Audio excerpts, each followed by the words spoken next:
The flesh has already begun to fail. I have yet to perfect my art. A living corpse incantation yields the subject undead. Resurrect restores life to the body, but does not for the soul. But Devold fared better than most. His memories remain intact. That's one hurdle cleared at least. But what is the mind without the body? Each new success brings only another failure. But such are the restraints I must work against. No small task restoring life to the dead. Another of my works a failure. Forgive me. Clearly it is not enough to call the soul back to a house no longer fit to hold it. But what if there were some means of leaving behind the shattered body? A transmigration of the soul. Perhaps that way lies the path to vanquish death. If I must resort to the tools of the Magi to learn the secrets I seek, then so be it. Ah, what's this? A visitor. Please, Father, you must stop this. Put an end to this suffering. What suffering? You can't mean my zombies. They attack of their own will. They cannot abide the living, and death is an agony. They simply seek more of their own, and I have given them hope. It is gratitude I am owed, not resentment. Don't spout that tired doctrine the Church passes for truth. You were too weak to save Devold's soul. What makes you think you can save these others? I'll not turn my back on them and run as you did. I do not despair of life as you, Father. I revel in each moment. Ever the self-righteous one. A quality I found endearing once. I will not enjoy killing you, but I see no other way. Denizens of the Abyss, from ink of blackest night I summon you. Darkness to me!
Gildas! Suffering. Pain. No use talking to him. He is beyond the gift of thought. His flesh is failing now, though I scarce expect you to understand. I had such high hopes after his first few revivals. Alas, for him, there will be no escape from death.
I'm sorry, Gildas.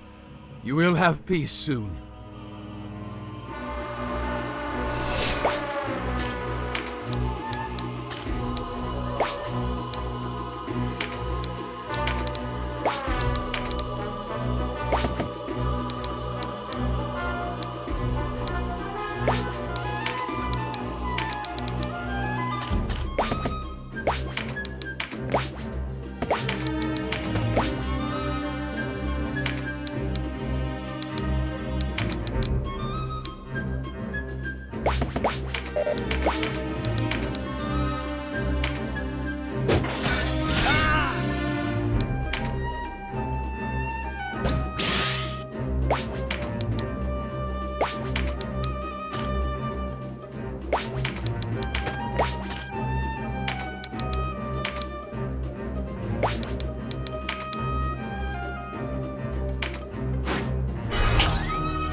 Is there no way to save him? He died at Rhyme. There is no saving him now. For all my knowledge of the necromantic arts, I cannot change his fate. Gildas is lost, Denam. All we can hope to do is free his soul from its rotting cage. He's quite right, you know. You must kill him if you wish to end his torment. You monster!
What fell change has come upon me?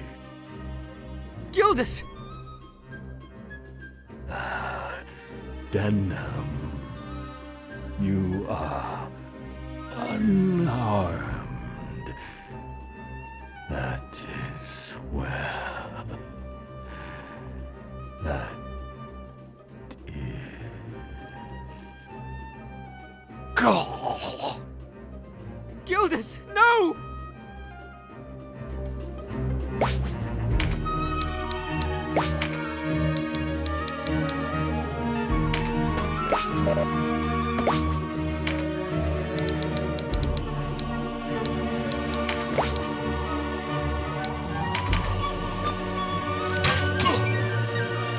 I don't understand. What possible benefit could your abhorrent inquiries merit? I have no love for death, but I know better than to seek to change it, to bend the laws that bind us to our fate. Nor do I believe that life unfairly reclaimed is a true life. Lashing a tortured soul to a corpse is not salvation. It is cruelty. How my own flesh and blood cannot see the wonder I work is beyond me.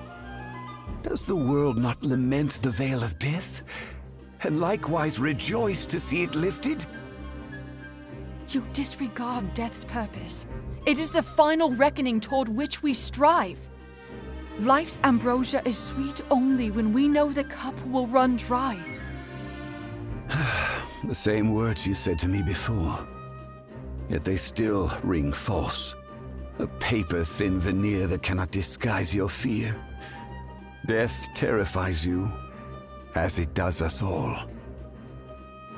I fear death, yes. Yet I will strive to accept it when my time comes.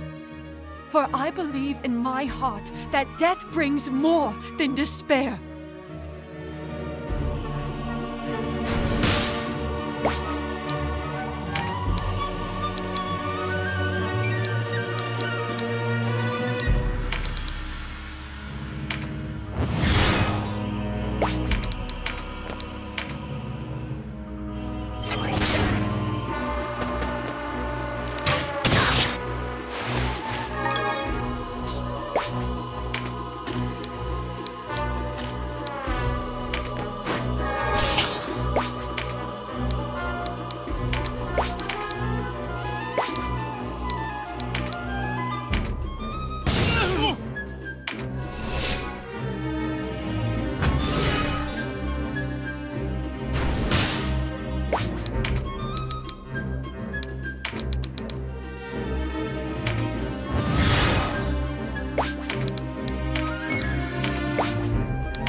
Nybeth, Father, you must end this. Your sorcery brings only suffering. How can you say such things, Devold? Is it not thanks to my power that you stand here now? Yes, my techniques are imperfect. I will be the first to admit I have caused discomfort. But when I do perfect them, then we will know true succor from the ravages of death. Is that not worth some pain along the path? What you do sins against life. It is a twisting of the Great Father's providence. It can never be perfect, for by its very nature it is corruption. Great Father? Don't chastise me with fairy tales, child. I am the only father you will ever have. You expect me to bend to the will of an imaginary being, when my own purpose lies so clearly before me? We are born only to die? If that is the providence given us by life, then I reject it! I make my own way through this world. My steely will, my shining intellect. These are light enough for me to follow.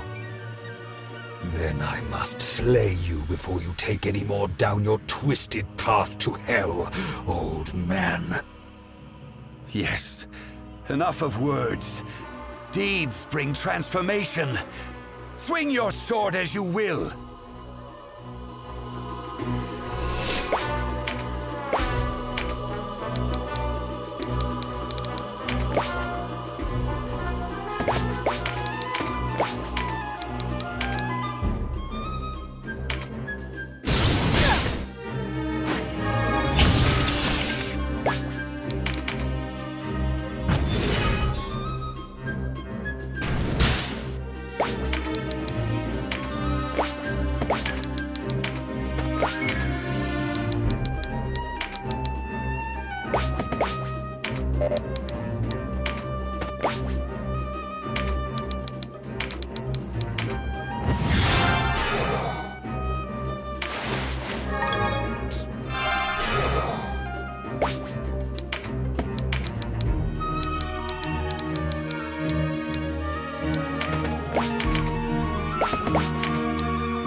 An unfitting end to my research.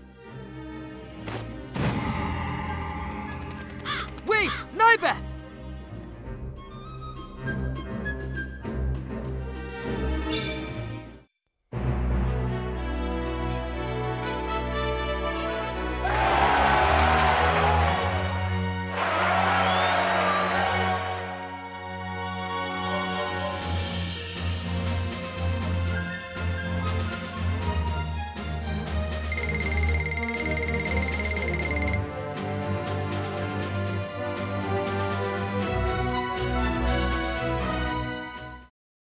Tactics Ogre. She says she wants to return to Golyat and will not listen to reason, the wretched girl. It is only half a day's journey, Your Grace. Why not indulge her? Indulge her? When our ranks are filled with men and women eager to see home and hearth again? Besides, we need Catiua here if we're to keep Denam close. I understand. Permit me to speak with her. Gladly.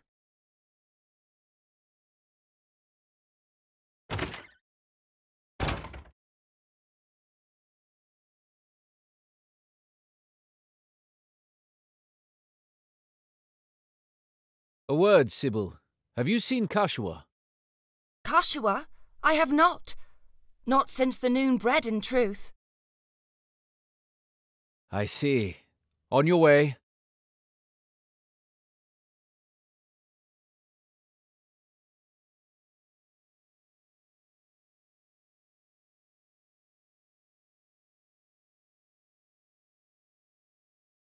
I hope she has not done anything rash.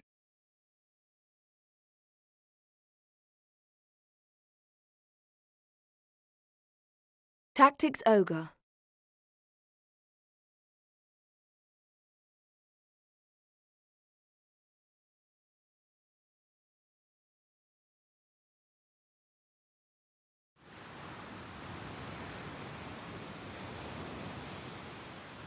Denam, I am alone without you. No, you have always been alone. Who's there?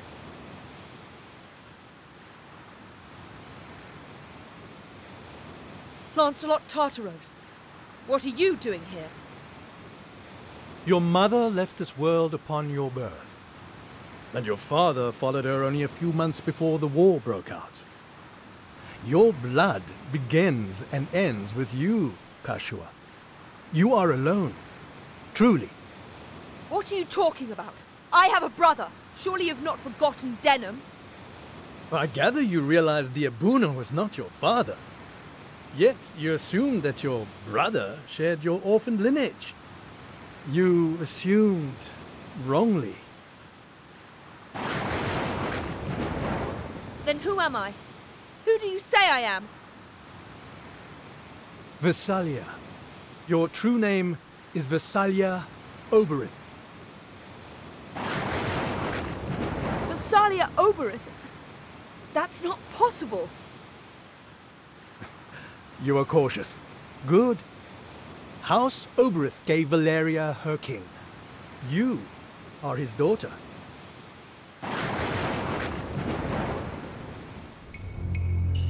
But it was not Queen Venota who bore you into this world. One of her handmaidens, a girl named Maniflora, caught the king's eye. But even as you quickened in the womb, the queen carried the unborn prince.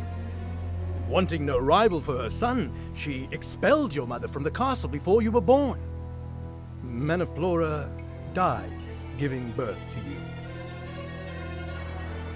Who would believe such a tale?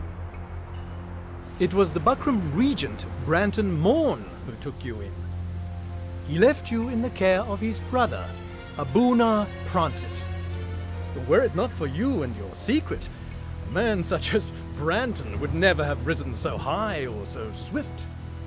Nonsense and lies! But there is proof. Your necklace. It bears an inscription written in the old tongue. One with your religious training should have no trouble reading it. Le bon Vesalia Sanfon, d'Estonia Lera Funan. To my daughter Versalia, eternal beloved. A gift from King Dogalawa to celebrate your birth. The Queen made it appear as though you and your mother had been killed. He went to his grave full expecting to meet you in the beyond. You must have read the inscription, nurtured doubts about your origins. What do you want from me? For you to return with us to Heim. There, Abuna Prancet can answer any other questions you may have. This way, Princess Catiua.